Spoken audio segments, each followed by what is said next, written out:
Today I'm back with a Volvo, but I'm not doing any work on it as such. I'm doing a bit of testing, a bit of myth busting, and it involves using that, which is a dual temperature sensor. I've got them in my fingers here. I was just checking for accuracy, and yeah, they're within a point or so of a degree of each other.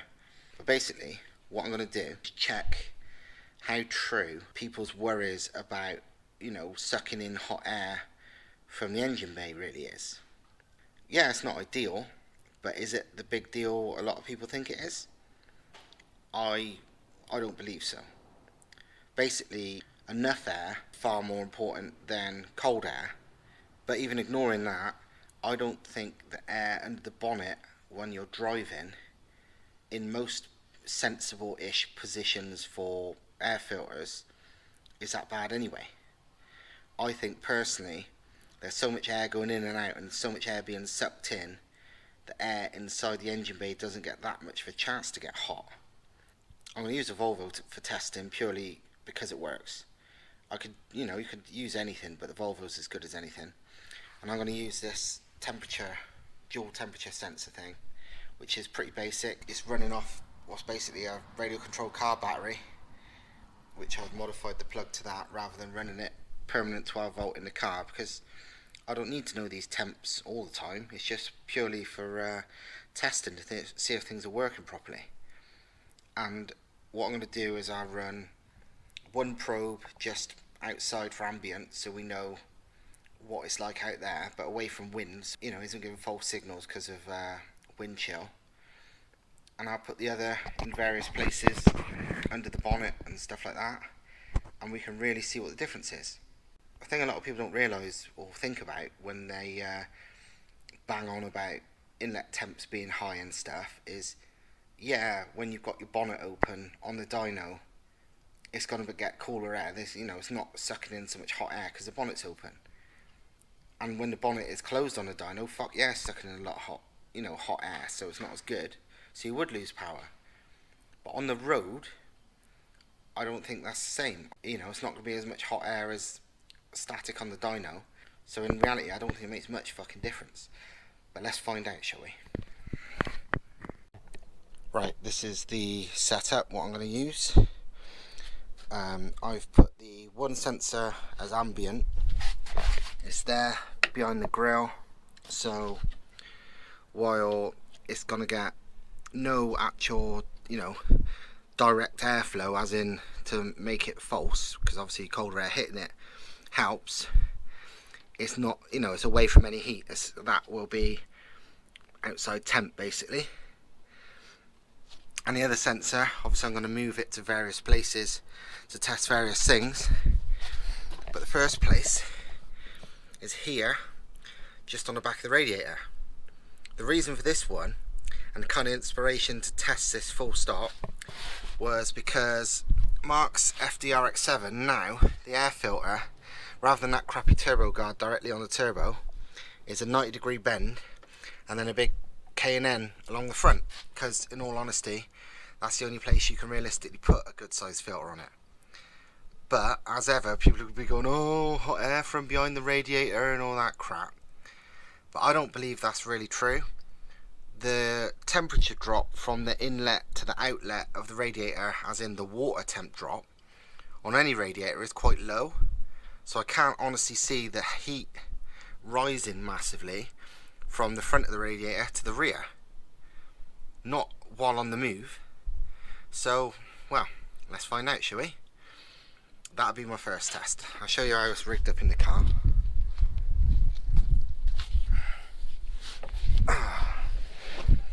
This is in the car. Cable tied the battery there. Obviously that's going to be ambient.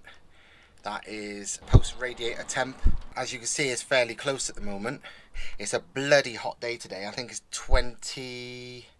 It's high 20s anyway, put it that way. I can't remember off the top of my head. But it's high 20s, even the real temperature. So this is a little bit higher because it's sitting on a warm engine. Right then, time to do some myth busting. Or maybe it's a myth confirming. I've never tested this. I've got my ideas, but I've never tested it, because basically in my book you do as best as you can, and after that, bollocks to it, you know.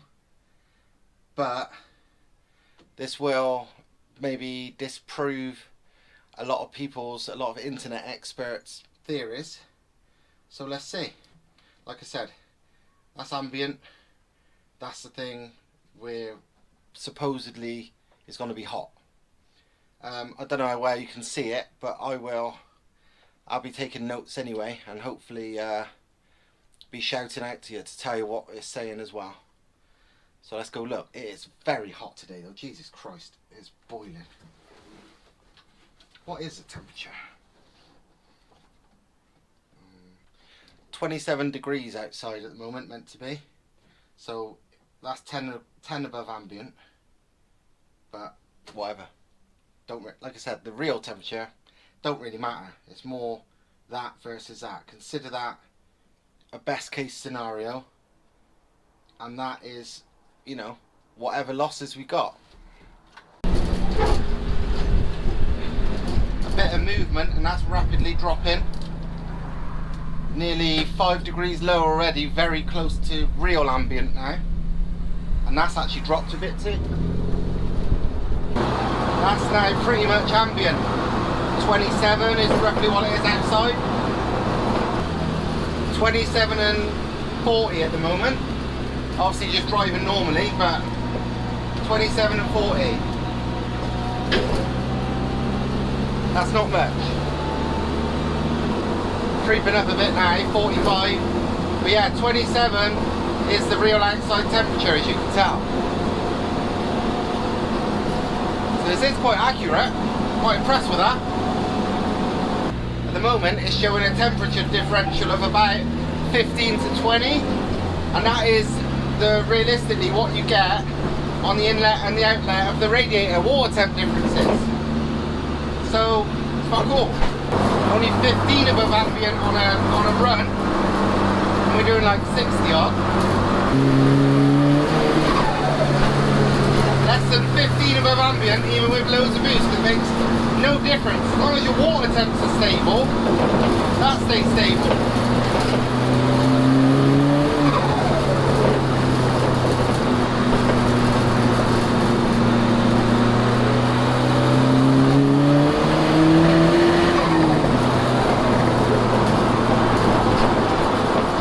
Barely 10 above ambient now, which is roughly the water temperature inlet and outlet.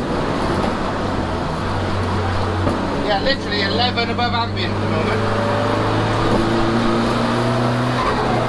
And I'm not flying, I'm literally doing less, like 60 odd. We're using a fair bit of boost. You know, all the way to 2 bar a lot. And even now, it takes a while to get hot. You know, we've been pottering along at 30, 40 for a little bit now, and it's still only 20 above ambient. Right, that's first test done, and it's pretty much exactly what I thought. Behind the radiator is fine, because it's just basic science, isn't it? If the air is cooling the water, and the water is only decreasing in temperature 10 degrees from inlet to outlet, then realistically the air going through it is only increasing by 10 degrees, you know, front to back. And that showed it basically. As long as, you know, when we're going slowly, so heat soak could build up, it was rising. I mean, now with the engine off, look, it's getting hot because it's just sitting there. There's no airflow. But with airflow, even at only 60, 70, so not fucking flying, it was 10 degrees above ambient. You know, even when I'm giving it full 2 bar boost, you know, 6,000 plus RPM. So there's your answer. Just pull it behind your fucking radiator if you want. But I'm going to see if there's any better places. I think there will be. I'm sure there will be.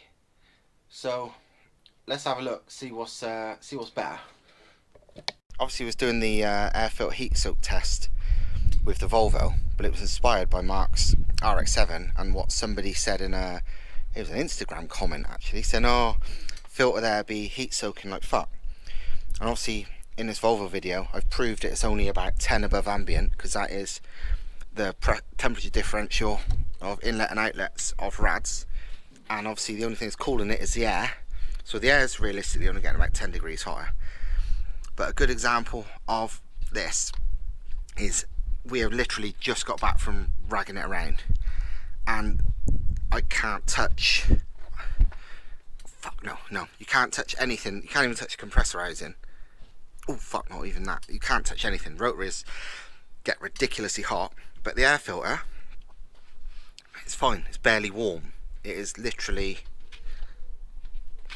yeah, the fan blades on the rad are far hotter than that, and the reason is the airflow is just going through it and it's being sucked in anyway, so it doesn't get a chance to get hot. So yeah, your filter there, if that's the best place, if you can't fit one here, I mean we can't, there was literally nowhere it can go. You know, you'd have to do some massive surgery to put it anywhere else, or you fit a restrictive small one which loses you way more power than any hot air would. Your filter there on the road, so not any bullshit rollers or anything like that, is really only like 10 degrees above ambient. So yeah, now you know. Next location is just there, right by the turbo. This would hopefully simulate when people are running either just a mesh filter or a filter straight onto the turbo. I don't reckon this would be as good as there, but I don't know. I don't think it'd be shocking. Right, test 2, and that's with the sensor pretty much right next to the turbo, as if you had the filter bolted onto the turbo, or no filter at all. First thing I would say is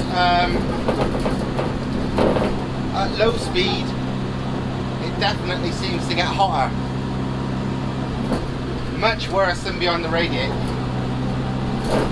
I don't know what happened as we speed up, but at the moment that's not really looking good. Over twice ambient at the moment, and it's not dropping really fast either. It's actually got to quite a low level, which kind of proves what I say about the heat in the engine bay isn't there long enough to matter. 25 and 45. Obviously I wasn't really giving it any then, I was just doing like 70 odd. On the way back I used a lot more boost, try and get a bit of heat into it, see if that makes any difference, because it didn't to the first test.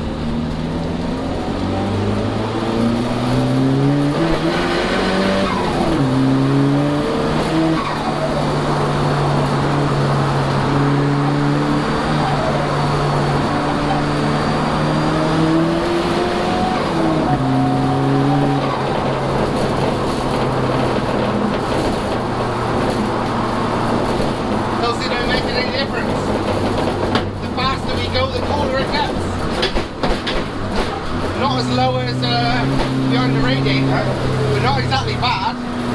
20 above ambient. So yeah, on the turbo it gets hot faster and it takes longer to cool down, but when you're actually at speed it's only 20 above ambient. This is degrees Celsius, by the way,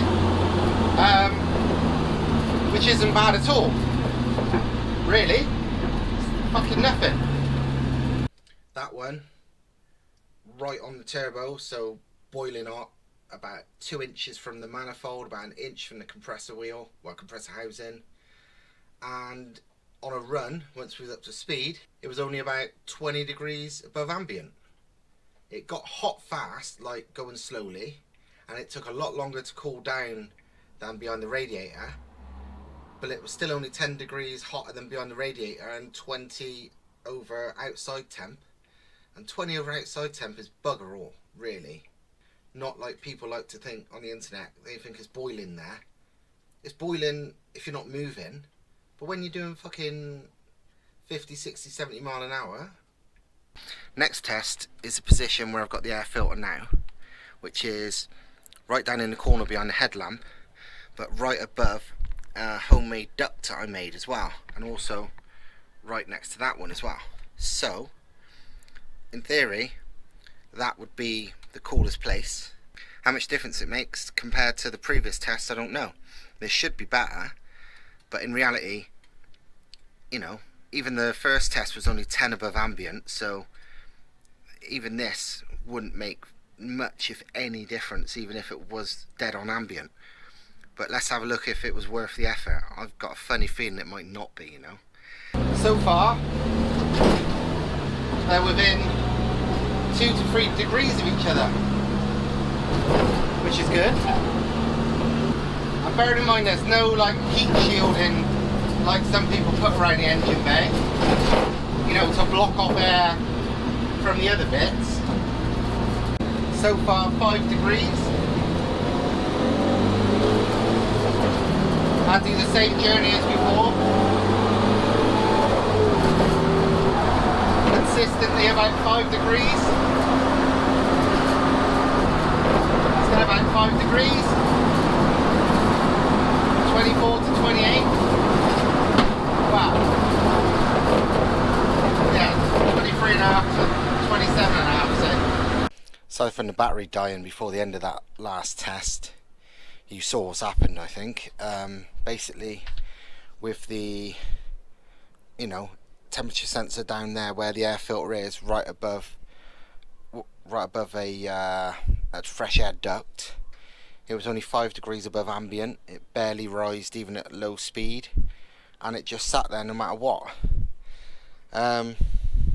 So yeah, that's definitely the best place. But 5 degrees, you know, 5 degrees lower than there, and only 15 lower than there, would you really notice a difference? In my opinion, no. And on the rollers, obviously I'd need a dyno to prove this, but I guarantee on the rollers, because the fans on the rollers isn't very fucking good, bonnet open or not, I betcha all of these places are far, far hotter than when you're on the road. It basically proves all this thing people think about hot air and all this crap with intakes is just bullshit, which is what I thought anyway.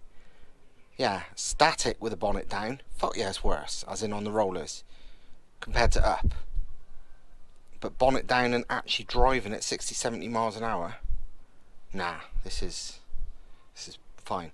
Also, what this proves is all the fancy fucking makeshift shielding people try and do to block off the air filter from the hot engine bay is bollocks, basically, with no sort of shielding at all, just in a good place, where a common place that people would fit their filters. It didn't go above like 5 above ambient no matter what. There was no heat being sucked from there. It's just bullshit.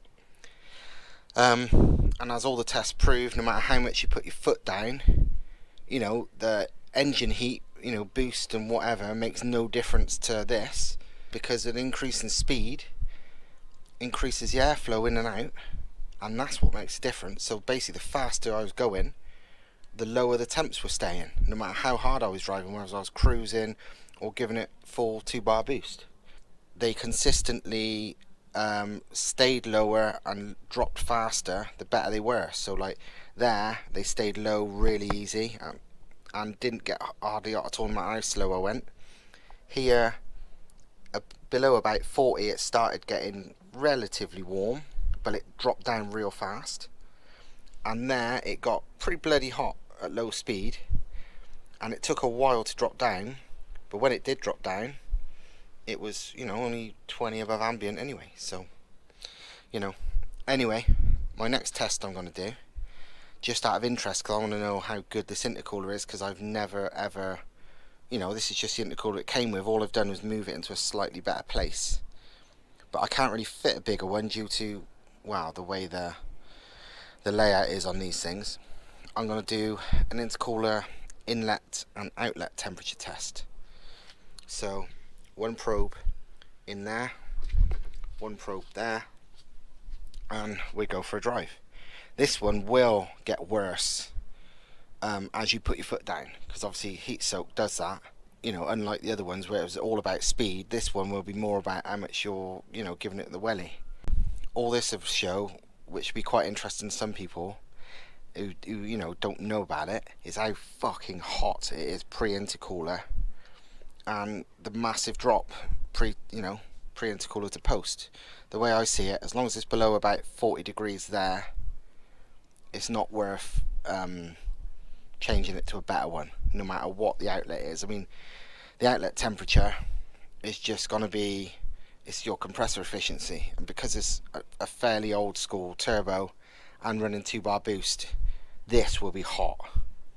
Whether the intercooler's coping, I'll soon find out. So let's go have a little test. Right then, next test, intercooler inlet and outlet temperatures.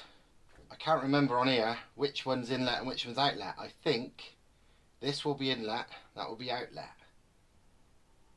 But we'll soon find out, because whichever number's higher is inlet. Simple. Right, let's go for a little drive.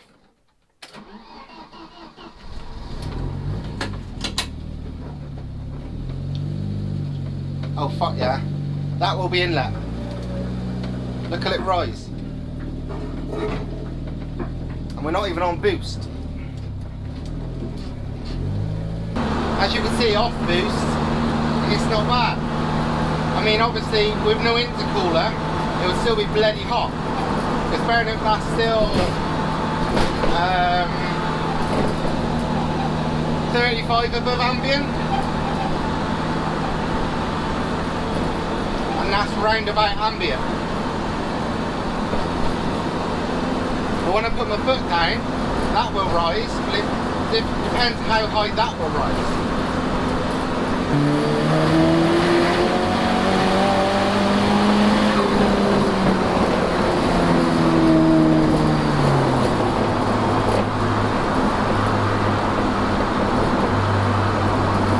Coping good.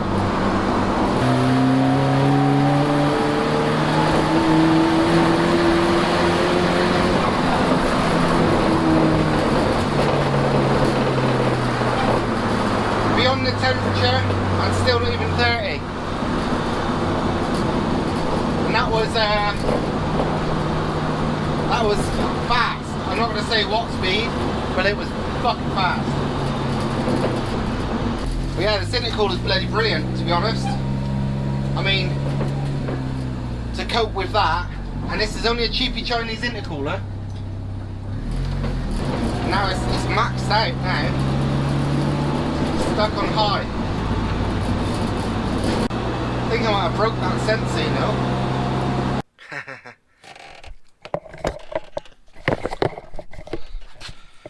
That's what's happened. It was so hot, it's melted. Look, it's flat. Well, that was good news. The intercooler, despite being a cheapy Chinese, you know, 90 quid special, is fucking brilliant. Copes fine, even on a full pull to the limiter at 2-bar boost. Even with this going completely off the scale, and maybe now actually braking.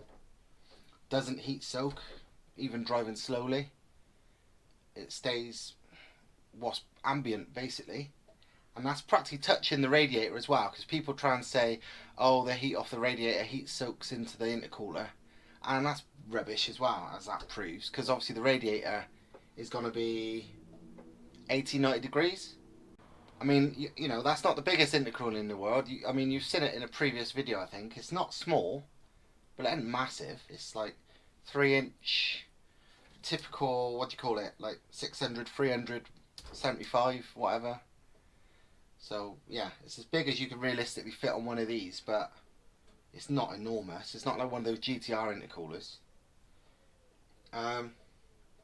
So yeah, no need to change that either.